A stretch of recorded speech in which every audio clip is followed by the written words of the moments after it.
नरेंद्र सिंह अपने geography lecture series में प्रयागराज में आप सभी लोगों का स्वागत करता हूं। आज हम जलवायु विज्ञान में प्रयुक्त शब्दावलियों की व्याख्या जारी रखेंगे।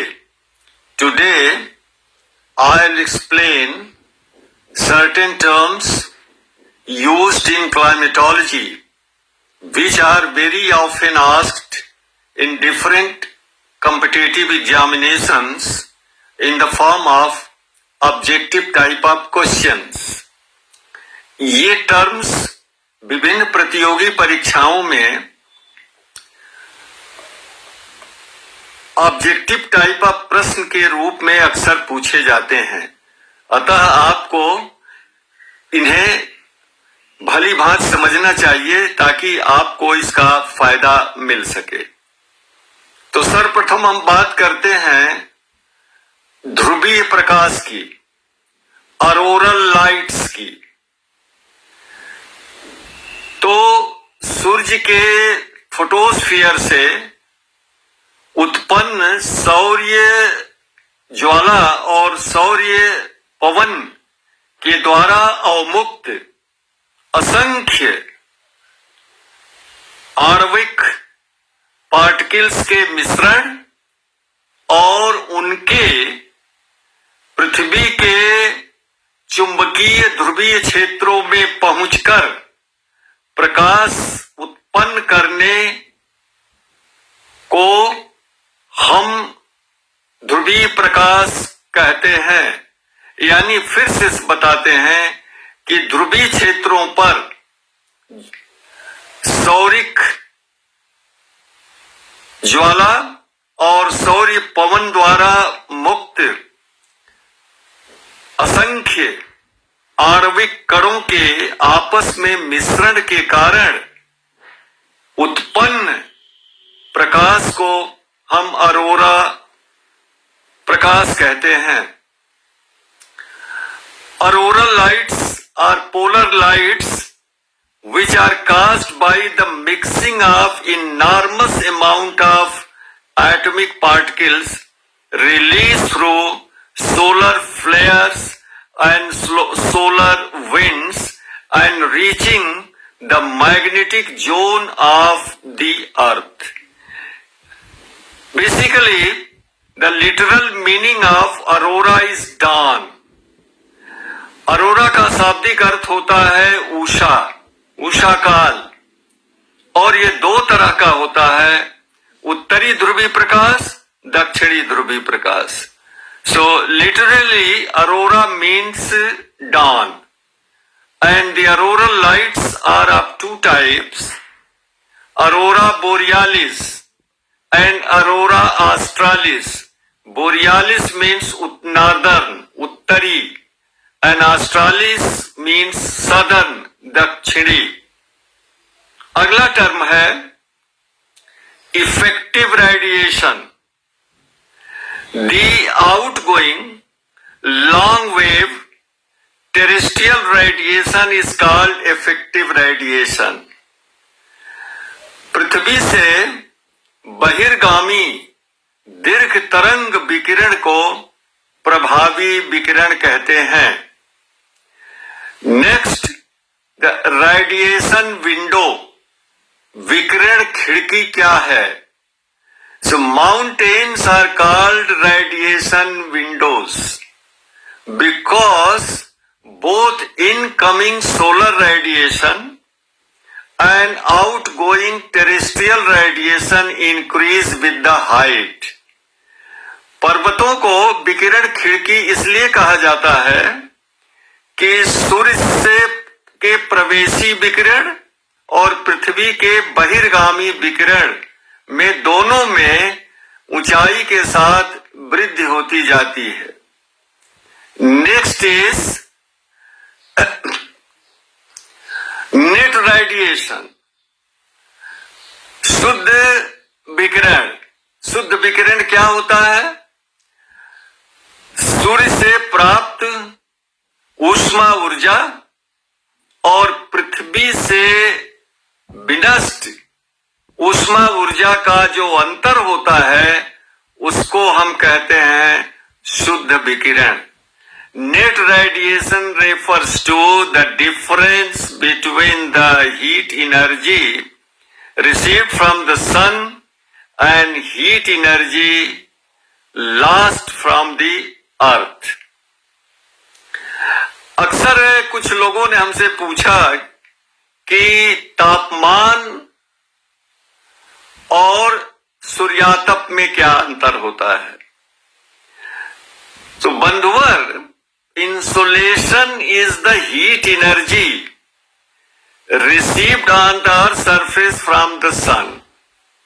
पृथ्वी पर सूर्य से प्राप्त ऊष्मा को हम सूर्यातप कहते हैं। And temperature refers to the measurement of hotness और coldness of a substance.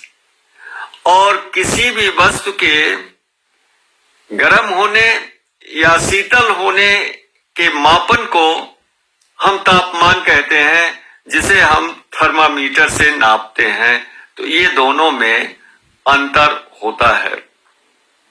Next is dew point, उषांक। उषांक क्या होता है? जिस तापमान पर हवा संपृक्त हो जाती है, अर्थात उसके नमी धारण करने की क्षमता और उसकी निरपेक्ष उसमें मौजूद आर्द्रता बराबर हो जाते हैं, अर्थात सापेक्षिक आर्द्रता 100% हो जाती है, तो संघनन प्रारंभ हो जाता है। तो जिस तापमान पर संघनन प्रारंभ होता है उसको उषांक कहते हैं। Dew point refers to the temperature at which the air gets saturated, relative humidity becomes 100% and condensation starts. Next, what is frost point? Tushar बिंदु क्या होता है? तो जिस तापमान पर संघनन फ्रीजिंग पॉइंट के नीचे होता है उसे तुषार बिंदु कहते हैं, और जिस तापमान पर हिमांक के ऊपर संघनन होता है उसको उषांक कहते हैं। So the freezing point refers to that temperature at which the condensation begins below freezing point. Next is freezing rain, जमती हुई वर्षा। So sometimes the drizzle or light rains released from cumulus clouds are frozen in the transit before reaching the ground surface. कभी कभी होता है कि cumulus बादलों से होने वाली फुहार और झीसी धरातल पर पहुंचने से पहले ही रास्ते में जम जाती है, उसे हम फ्रीजिंग रेन कहते हैं। Now next is virga. What is virga? Sometimes some of the drizzles or light rains are evaporated before reaching the ground surface, and that is called virga या virga. कभी कभी कुछ बौछार या हल्की बारिश धरातल पर पहुंचने से पहले ही वो वाष्पीकृत हो जाती है, उसे हम वर्गा या विर्गा कहते हैं। और इस तरह से और भी टर्म्स हैं, जैसे ये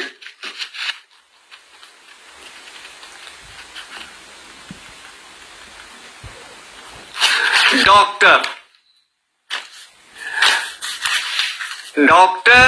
is a local wind that is warm and dry wind in the western part of Sahara Desert.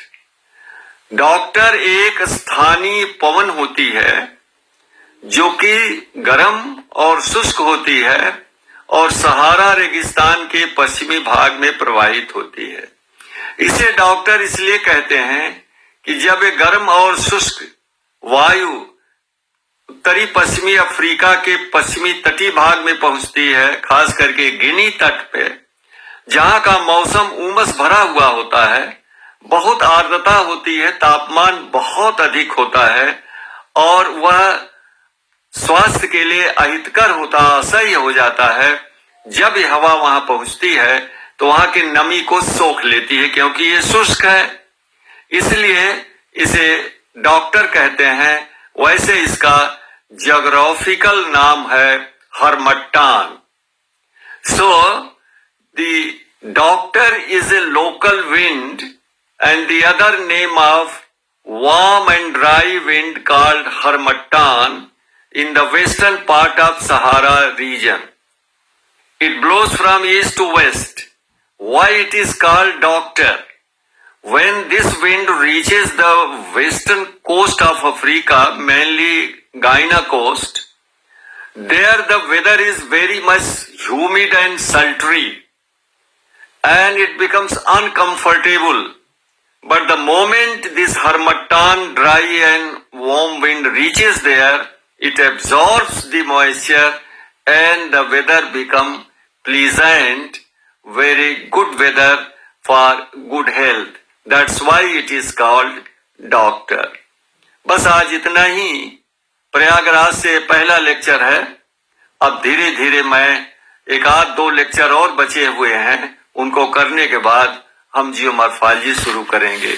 नमस्कार, धन्यवाद।